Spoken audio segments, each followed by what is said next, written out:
Hello everyone, আসসালামু আলাইকুম। আশা রাখি অনেক অনেক ভালো আছেন। আজ আবারও হাজির হয়েছি কমপ্লেক্স টু কিভাবে সিম্পল এবং কম্পাউন্ড করতে হয় সেই বিষয়গুলো নিয়ে আলোচনা করব। এবং আজকে আরেকটা গুরুত্বপূর্ণ নিয়ম, সেটা হলো সিন চেঞ্জ থাকলে কিভাবে বিকজ অফ হয় সিম্পলে সেই বিষয়টা দেখব।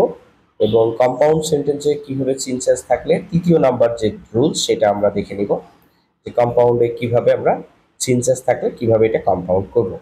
তো চলুন সরাসরি ক্লাসে চলে যাচ্ছি এবং দেখি কি আছে সেই বিষয়গুলো নিয়ে একটু আলোচনা করি।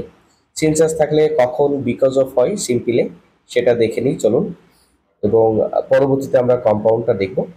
তো আমরা সিনচাস যুক্ত উভয় অংশের সাবজেক্ট যদি এক হয় এবং সিনচাস যুক্ত সেন্টেন্সে যদি অক্সিলারি ভার্ব থাকে, তাহলে আমরা অবশ্যই নিচের নিয়ম আহ, খেয়াল করব এবং এই নিয়ম অনুযায়ী আমরা সিম্পল করব। আহ, কি অনুযায়ী সিম্পল করব আমরা সেটার একটু সেন্টেন্স, কমপ্লেক্স সেন্টেন্সের যে প্যাটার্ন সেটা একটু দেখে নিই। যে সিন্স আমরা কিন্তু দেখতে পাচ্ছি সাবজেক্ট এখানে হি রয়েছে, তারপর কিন্তু অক্সিলারি ভার্ব এখানে পেয়েছি ওয়াজ এবং স্মল কিন্তু রয়েছে। পরবর্তী বাক্য কিন্তু আমরা লিখছি হি কুড নট ওয়ার্ক। আসলে এখানে আমরা কমপ্লেক্স সেন্টেন্সটার উপরের সাথে যে মিলটা, উভয় অংশের সাবজেক্ট এক এবং এর ভিতরে কিন্তু প্রথম যে ক্লজ সেখানে কিন্তু ওয়াজ রয়েছে অক্সিলারি ভার্ব হিসেবে। তো চলুন আমরা একটু নিয়মটা দেখে নিই। রুলস গুলো দেখলে পরবর্তীতে আমরা কমপ্লেক্স থেকে সিম্পল কিভাবে করব সেটা কিন্তু দেখতে পাবো। তো প্রথমেই আমরা এক নাম্বার যে রুলস এবং নিয়ম, আমরা কিভাবে কমপ্লেক্স থেকে সিম্পল করব তার কিন্তু প্রথম নিয়ম হলো শুরুতেই বিকজ অফ বসে। সিম্পল করার সময় অবশ্যই বিকজ অফ বসাবেন এবং তারপরেই কিন্তু সাবজেক্টের পজিটিভ ফর্ম এটা অবশ্যই বসাবেন। তারপরে ৩ নাম্বার যে রুলস সেটা হলো টু বি ভার্ব সমান সমান বিং এবং টু হ্যাভ ভার্ব সমান সমান হ্যাভিং। মানে to have verb, to be verb থাকলে বিং দিবেন, টু হ্যাভ ভার্ব থাকলে হ্যাভিং বসিয়ে দিবেন। প্রথম সেন্টেন্সের বাকি অংশ এটা অবশ্যই অবশ্যই বসাবেন সিম্পল করার সময়।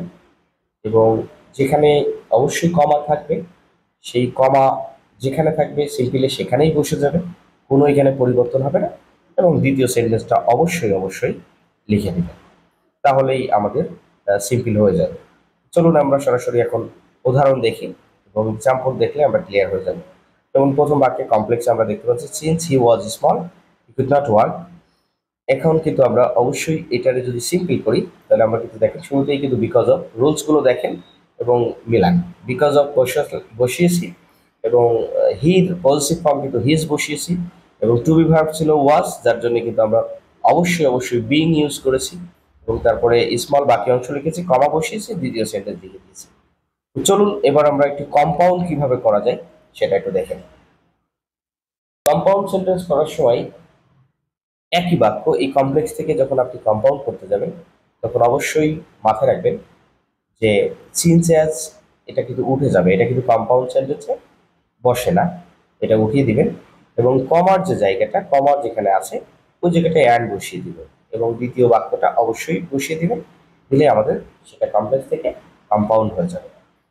একই সেই সেন্টেন্স আমরা সেই বাক্যটা দেখে নিই এবং এখানে দেখতে পাচ্ছেন যে since he was small he could not work. এই বাক্যটাই যদি আমরা এখন কম্পাউন্ড করি তাহলে সিন্স উঠিয়ে দেওয়ার পরে আমাদের অবশ্যই হি থেকে লিখতে হবে হি ওয়াজ স্মল এবং কমার জায়গাটাই সরাসরি আমরা অ্যান্ড দিয়ে দিই। কমার জায়গায় যখন অ্যান্ড দিয়ে দিচ্ছি এটা কিন্তু কম্পাউন্ড হয়ে গেছে এবং উভয় পাশে পূর্ণ দুইটা সেন্টেন্স কিন্তু হয়ে যাচ্ছে। আমরা গত দুইটা ক্লাসে বা তিনটা ক্লাসে প্রথম চেনার উপায় দিয়েছিলাম, তারপরে আমরা সিনচার্জ হোয়েনের প্রথম নিয়ম, দ্বিতীয় নিয়ম এবং আজকে কিন্তু সিনচার্জ হোয়েনের তৃতীয় নিয়ম। এবং এটা কমপ্লিট হয়ে যাওয়ার পরে আপনারা অবশ্যই অবশ্যই পরবর্তী যে রুলসটা আছে সেটা পাবেন। আজ এ পর্যন্ত সবাই ভালো থাকবেন, সুস্থ থাকবেন এবং আর স্টাডি গ্রুপের সাথে থাকুন। প্রতিদিন ছোট ছোট বিষয় নিয়ে আলোচনা করব এবং আপনাদের যেটা প্রয়োজন হবে এটা নোটেট করবেন। নোট দরকার আছে এবং পরবর্তীতে পড়ার জন্য এটা আপনার কাজে লাগবে। ধন্যবাদ সবাইকে, ভালো থাকবেন।